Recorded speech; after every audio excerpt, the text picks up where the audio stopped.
ketika Jacob bangun dari tidurnya dan dia berkata, sesungguhnya Tuhan ada di tempat ini. Dia bisa melihat the presence of God ada dan aku tidak mengetahuinya. Ia takut dan berkata, alangkah dahsyatnya tempat ini. Tidak lain dari rumah Allah. Ini adalah pintu gerbang surga. Anda akan melihat bahwa di tiap transisi dari kehidupan Yakub ini, dia selalu membangun mezbah.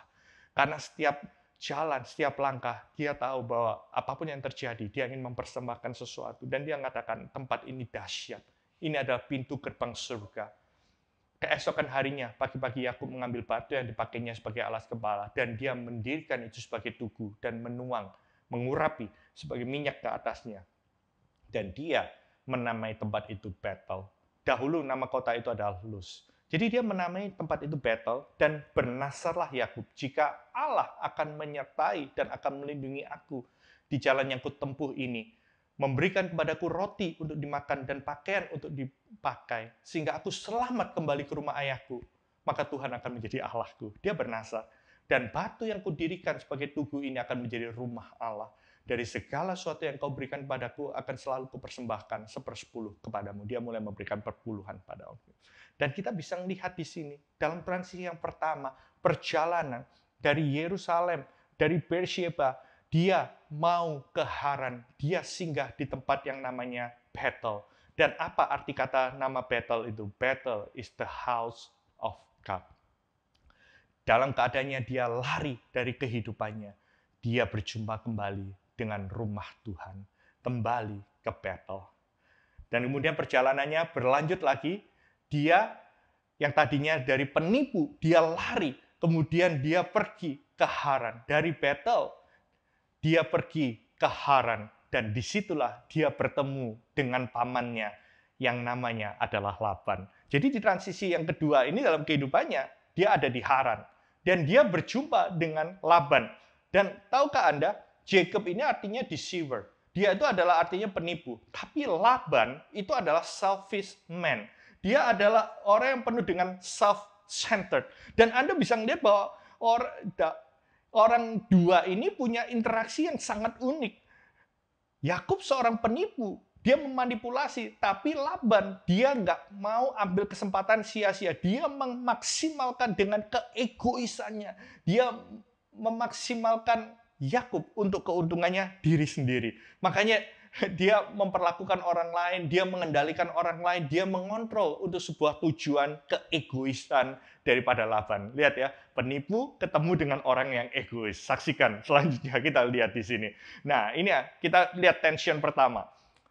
Kejadian 29 ayat 16 sampai 30 berbicara mengenai pasangan hidup. Laban mempunyai 2 anak perempuan, Lea dan Rahel. Dan yang satu, Lea itu nggak berseri. Di situ katakan berseri ya, bukan berseri matanya di situ. Tapi Rahel itu elok sikapnya dan cantik parasnya. Jelas, Yakub cinta kepada Rahel. Kemudian dia berkata, aku mau bekerja kepadamu 7 tahun lamanya untuk mendapatkan Rahel, anakmu yang lebih muda itu. Jadi dia bekerja mati-matian dengan penuh sukacita. 7 tahun itu nggak berasa sampai pada hari pernikahannya. Nah, masalahnya waktu itu cadar itu benar-benar menutup sampai cadar itu dibuka. Makanya kita lihat di ayat 23, waktu malam diambilnya Lea anaknya lalu dibawanya kepada Yakub. Jadi kita bisa melihat Laban ini begitu egoisnya, begitu ingin mengontrol orang lain karena dia dapat tenaga kerja. Yakub ponakannya ini dalam keadaan susah, dalam keadaan melarikan diri. Dia mau memanfaatkan Yakub ini semaksimal mungkin untuk menjaga pekerjaannya, menjaga kambing dombanya. Dan kemudian Yakub pun menghampiri dia. Lagi pula Laban memberikan Silpa. Dikasih bonus budaknya. Budak perempuan Lea itu diberikan kepada Yakub. Jadi dia udah kasih bonus. Masalahnya semuanya masih pakai cadar kan. Tapi pada waktu pagi, jadi waktu pagi, dia melihat bahwa itu Lea. Lalu berkatalah Yakub pada Laban. Dia mulai komplain. Seorang penipu akhirnya berhasil dimanipulasi dan ditipu. Nggak terima dong, gitu ya. Apakah yang kau perbuat terhadap aku ini? Bukankah untuk mendapatkan Rahel, aku bekerja kepadamu? Mengapa engkau menipu aku? Penipu ketemu sama penipu yang lebih ulung lagi. Nah, jawabannya Laban, hey, it's not in our custom. Itu bukan budaya kita. Mana ada sih yang kawin adiknya dulu baru kakaknya. Cenglinya aturannya adalah kakaknya dulu. Oke, gini, gampang deh. Udah, ini kan masih tanda kutip bulan madu kan, genapi dulu 7 hari perkawinanmu. Masa baru hari pertama udah komplain, itu maksudnya Laban ya. Pokoknya genapi 7 hari, kemudian aku akan bawa anakku yang lain, Rahel ini, akan kuberikan kepadamu sebagai upah. Asal, nah inilah penipu ketemu dengan orang yang licik. Gitu ya. Lihai, asal engkau bekerja 7 tahun lagi, dapat tenaga kerja lagi yang boleh dibayar seadanya. Jadi 7 tahun, kemudian tambah 7 hari, ada komitmen kontrak kerja 7 tahun. Maka Yakub berbuat demikian. Dia mengenapi ke-7 hari perkawinannya dengan Lea sampai hari ke-7. Kemudian Laban memberikan kepadanya Rahel, anaknya itu, untuk menjadi istrinya. Nggak cuma itu, dikasih bonus. Lagi pula, Laban memberikan Bilha, budaknya perempuan, kepada Rahel, anaknya itu menjadi budaknya. Yakub menghampiri Rahel juga, maka dia lebih cinta daripada Rahel daripada kepada Lea. Demikianlah dia bekerja pula pada Laban 7 tahun lagi. Itu ada konflik tersendiri mengenai istri dua, gitu ya. Nah, saya nggak akan bahas dalam Bible study kali ini, gitu ya. Tapi kita bisa melihat bahwa Jacob's children, kita bisa melihat dari Kejadian 30 ayat 14 sampai 30, mereka akhirnya mempunyai 12 anak, 12 laki-laki plus 1, yaitu Dina yang perempuan. Jadi Yakub dari Lea menghasilkan Ruben, Simeon, Levi, Yuda, Isakar, Sebulun, dan Dina. Dia the only daughter. Kemudian dari Silva, dari budaknya Lea, dia mendapatkan Gad dan Asher. Dan kemudian Rachel mendapatkan Yusuf dan Benyamin. Kemudian dari budaknya dia mendapatkan Dan dan Naftali. Dan ini akan menjadi 12 suku bangsa Israel. Ternyata dinamika hubungan antara Yakub sang penipu dengan Laban yang egois dan licik ini nggak cukup di sana. Kita akan lihat sekarang mengenai upah. Nah, di sini kita bisa melihat bahwa Yakub bertanya tentang upahnya. Sehingga Kejadian 30 ayat 31, Laban mengatakan, apakah yang harus kuberikan kepadamu? Jawab Yakub, tidak usah kau berikan apa-apa kepadaku. Ngomongnya kayak gitu. Nggak usah om, nggak usah. Gitu ya. Aku mau lagi mengembalakan kambing dombamu dan menjaganya asal, makanya orang penipu ketemu orang licik, bales-balesan gitu ya. Cara dia memanipulasi satu dengan yang lain. Engkau mau mengizinkan hal ini kepadaku. Hari ini, aku akan lewat dari tengah-tengah segala kambing dombamu dan akan mengasingkan dari situ. Setiap binatang yang berbintik-bintik dan berbelang-belang, segala domba yang hitam dan segala kambing yang belang-belang dan bintik-bintik, itulah ada upahku. Jadi kalau Anda perhatikan, dia meminta upahnya itu adalah hewan yang berbintik-bintik dan belang-belang.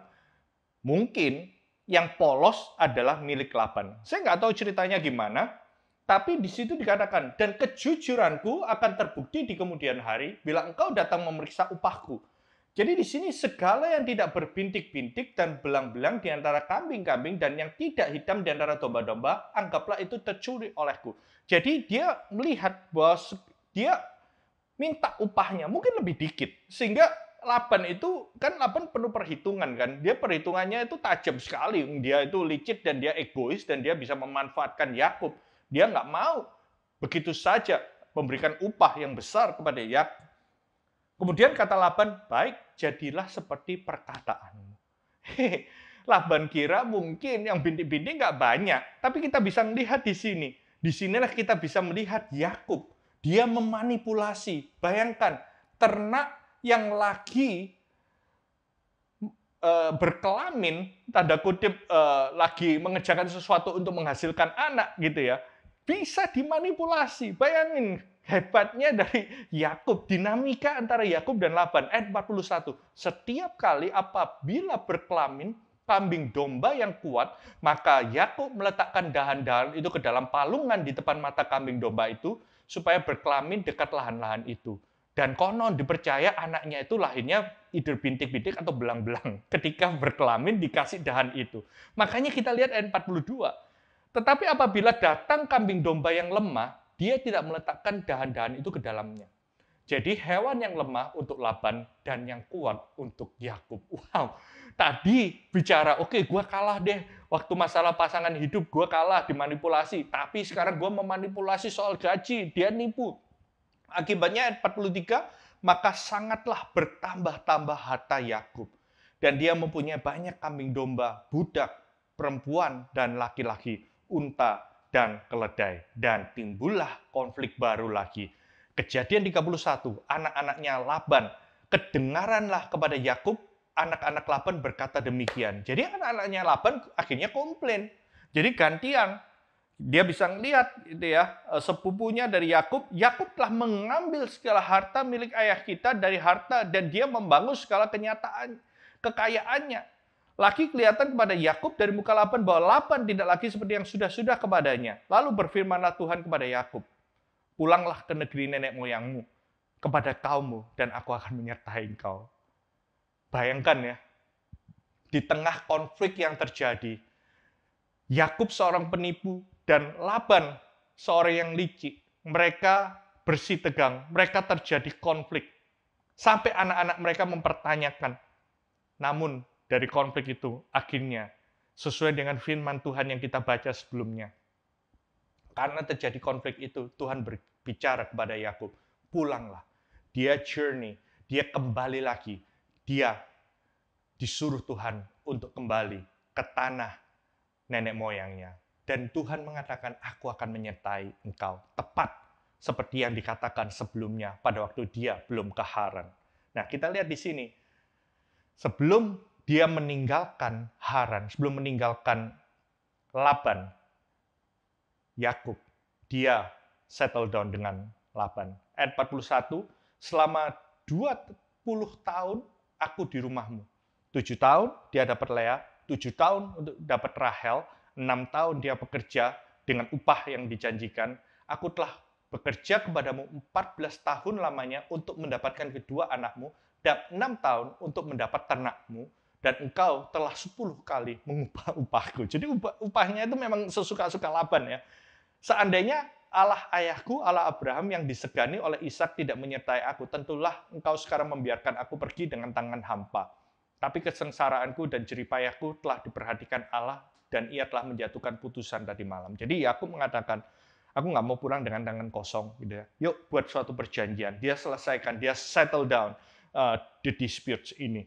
Ayat 47, Laban kemudian menamai timbunan batu itu Yegar Sahaduta, tapi Yakub menamainya Galed. Jadi mereka buat perjanjian.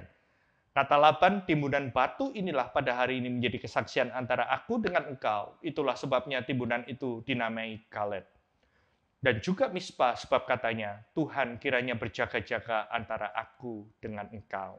Watchtower apabila kita berjauhan. Jadi, in the journey, Jacob akan kembali ke tempat asalnya. Dia akan kembali ke tempat nenek moyang mereka. Dan ayat 55, kejadian pasal 31, keesokan harinya, pagi-pagi Laban mencium cucu-cucunya dan anaknya, serta memberkati mereka semua. Kemudian pulanglah Laban kembali ke tempat tinggalnya. Yakub melanjutkan perjalanannya, lalu bertemulah malaikat-malaikat Allah dengan dia.